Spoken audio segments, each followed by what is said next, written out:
यदि आप लोग एक सरकारी कर्मचारी हैं तो आपके लिए काफ़ी बड़ी खुशखबरी हम लेकर आ चुके हैं, जो कि आप लोगों को हर महीने अब एक्स्ट्रा छुट्टियां प्राप्त होने वाला है। जी हाँ, बिल्कुल सही सुना जा रहा है, यानी कि आप लोगों तक सही खबर पहुंच पा रहा है। तो हम आज के इस वीडियो के माध्यम से सरकारी कर्मचारी हेतु प्रत्येक महीने एक्स्ट्रा छुट्टियां की किया गया घोषणा के बारे में चर्चा करेंगे, जो कि आपको 7th पे कमीशन अपडेट के बारे में नई गाइडलाइन जल्द से जल्द देख लेना चाहिए। तो इसके लिए आप सभी सिर्फ और सिर्फ हमारे साथ इस वीडियो पर अंत तक बने रहिए। यहाँ पर आप लोग देख सकते हैं, लिखा है 7th पे कमीशन अपडेट। सरकार के द्वारा हाल ही में एक नया गाइडलाइन जारी किया गया है, जिससे केंद्र सरकार के अधीन आने वाले प्रत्येक कर्मचारियों को प्रत्येक महीने अतिरिक्त छूट देने की बात कहा गया है, यानी कि कह दिया गया है। जो फैसला है यह कर्मचारियों के मानसिक के साथ ही शारीरिक स्वास्थ्य को ध्यान में रखते हुए सरकार के द्वारा ली गई है। 7वें वेतन आयोग की सिफारिशों के आधार पर पहल को अमल में लाया जा चुका है।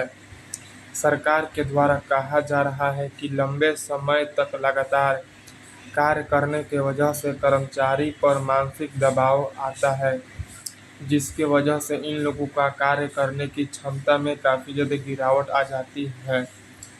इस स्थिति में यदि उन लोगों को प्रत्येक महीने सिर्फ और सिर्फ एक अतिरिक्त यानी कि एक्स्ट्रा छुट्टी दिया जाए तो उन लोगों की सेहत में सुधार हो सकता है और इसके साथ ही साथ काम के प्रति अधिक समर्पित यह सभी कर्मचारी लोग हो सकते हैं।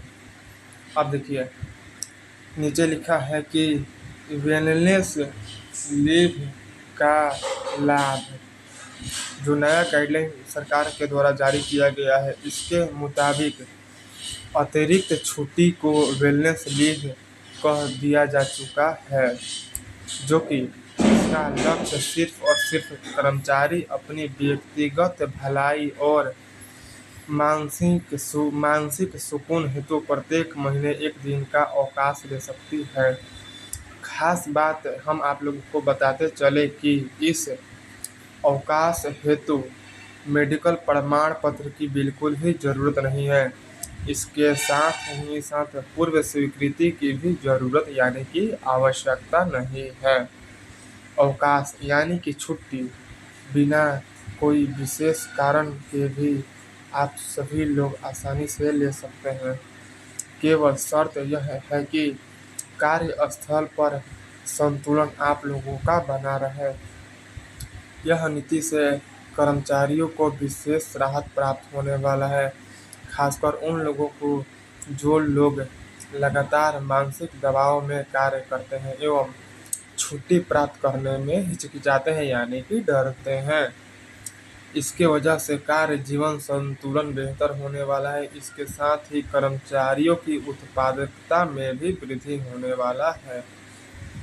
चलिए जानते हैं कि किन लोगों को फायदा प्राप्त होगा। इस नया नीति का फायदा केंद्र सरकार के प्रत्येक विभागों तथा मंत्रालयों एवं संगठनों में कार्यरत अस्थायी एवं संविदा कर्मचारी को प्राप्त होने वाला है।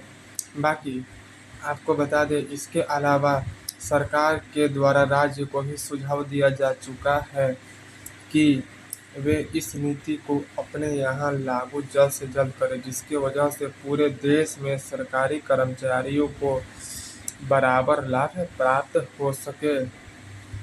आप लोगों को बता दें कि यह लागू होने से संभावित 50 लाख केंद्रीय कर्मचारियों को डायरेक्ट लाभ प्राप्त होने वाला है। इसके साथ ही साथ परोक्ष रूप से पेंशनधारक पर भी इसका सकारात्मक प्रभाव पड़ने की पूरी संभावना है। राज्यों में अगर लागू इसे किया जाता है तो संख्या करोड़ों में भी आ सकेगी, ये स्पष्ट रूप से लिखा है, जिससे यह योजना देश भर के कर्मचारी के जीवन को प्रभावित करने की क्षमता रख लेगी। चलिए जानते हैं कि छुट्टियों में क्या बदलाव हुआ है। अभी तक सरकारी कर्मचारियों को वार्षिक रूप से सीमित संख्या में आकस्मिक अर्जित तथा अर्धवेतन अवकाश यानी कि छुट्टी प्राप्त होता था, लेकिन अगर प्रत्येक महीने मिलने वाला अतिरिक्त वेलनेस से वर्ष यानी कि एक वर्ष में 12 दिन की बढ़ोतरी हो सकती है, जिसका अर्थ हुआ कि अब वर्ष में कुल छुट्टियों की संख्या में काफ़ी ज़्यादा वृद्धि देखने को आप लोगों को प्राप्त होगा। छुट्टी पहले से मौजूद नहीं है, किसी कोटे से घटने वाला नहीं है, ना ही भरपाई कोई अन्य प्रकार की सेवा से होने वाला है। कर्मचारियों को इसका उपयोग स्वास्थ्य और मानसिक संतुलन हेतु करना होगा, जिसके वजह से अधिक समय में उनकी उपस्थिति एवं काम के प्रति प्रतिबद्धता में सुधार आने की पूरी संभावना है। चलिए जानते हैं कि कर्मचारियों की प्रतिक्रिया क्या है। चलिए जानते हैं कर्मचारियों की प्रतिक्रिया। जो नई नीति की घोषणा किया गया है यानी कि ऐलान किया गया है, इसके बाद से कर्मचारियों में उत्साह की लहर आ चुकी है। सोशल मीडिया से लेकर कार्यालय चर्चाओं तक प्रत्येक जगह फैसले की सराहना सभी लोगों के द्वारा किया जा रहा है। अधिकतर लोग यानी कि अधिक से अधिक कर्मचारियों के द्वारा यह मानना है कि इस तरह का छुट्टी लंबे समय से जरूरी था। ऐसा इसलिए क्योंकि अधिक वर्तमान समय की तेज तर्रार जीवन शैली में तनाव और मानसिक थकावट आम हो चुका है। बहुत सारे कर्मचारी कह रहे हैं कि अब वे गुट फ्री छुट्टी ले पाएंगे एवं अपने लिए समय निकाल पाएंगे। कुछ वरिष्ठ कर्मचारियों के द्वारा सुझाव दिया जा रहा है कि छुट्टी का उपयोग योग, ध्यान या परिवार संग समय बिताने में किया जा सकेगा, जिसके वजह से जीवन में सकारात्मक बने रहने वाला है। चलिए जानते हैं कार्य पर असर क्या आएगा। जहां अधिकतर व्यक्ति लोग नीति को लाभकारी मानते हैं, वहीं कुछ विभागीय प्रमुख को चिंता है कि इससे कार्य प्रबंधन में चुनौतियां आने वाली है। अधिकतर उन कार्यालयों में जहां स्टाफ की संख्या सिर्फ और सिर्फ सीमित है, एक साथ बहुत सारे कर्मचारियों के छुट्टी पर जाने से काम प्रभावित होगा, जो कि ऐसी स्थिति से निपटने हेतु सरकार के द्वारा कहा जा चुका है कि वेलनेस लीव भी अन्य छुट्टी की तरह अधीनस्थ अधिकारी की जानकारी में लाया जाने वाला है तथा तय किया गया प्रक्रिया के अंतर्गत इसका प्रयोग होने वाला है, जिसके वजह से काम में रुकावट नहीं आने वाला है तथा कर्मचारियों को राहत भी प्राप्त होने वाला है। संतुलन इस नीति की सफलता की कुंजी होने वाला है। महिलाओं हेतु विशेष राहत। महिला कर्मचारियों एवं वरिष्ठ नागरिकों को इस नीति में विशेष प्राथमिकता दिया जा चुका है। 55 साल से अधिक उम्र के कर्मचारियों तथा प्रत्येक महिला कर्मियों को एक अतिरिक्त हेल्थ रिकवरी डे लेने की सुविधा दी जा चुकी है। यह अवकाश उन दिनों में लिया जा सकेगा जब वे स्वयं को थका हुआ है या अस्वस्थ महसूस करेंगे। इसके लिए भी किसी मेडिकल डॉक्यूमेंट की जरूरत नहीं होने वाली है। इस छुट्टी का लक्ष्य है उम्र दराज कर्मचारी एवं महिलाओं के स्वास्थ्य को महत्व देना तथा कार्यस्थल पर राहत देना। कदम जो है समानता एवं सशक्तिकरण की दिशा में बड़ा प्रयास माना जा रहा है। चलिए जानते हैं 7वें वेतन आयोग के बारे में। 7वें वेतन आयोग की सिफारिश केवल वेतन वृद्धि तक सीमित नहीं थी, बल्कि कार्यस्थल की गुणवत्ता सुधारने तथा इसके साथ ही कर्मचारियों के जीवन स्तर को बेहतर बनाने पर भी सीमित है। मानसिक स्वास्थ्य सहायता तथा लचीले कार्य घंटे एवं अतिरिक्त छुट्टियां जैसे सुझाव इसमें शामिल किया जा चुका था। सरकार के द्वारा बहुत सारे सुझाव को लागू करना शुरू किया जा चुका है एवं वेलनेस लीव इस दिशा में एक बड़ा कदम हो चुका है। यह नीति से सिर्फ कर्मचारियों को सीधा डायरेक्ट लाभ मिलने वाला है, बल्कि प्रशासनिक दक्षता एवं सेवा की गुणवत्ता भी बेहतर होने वाला है।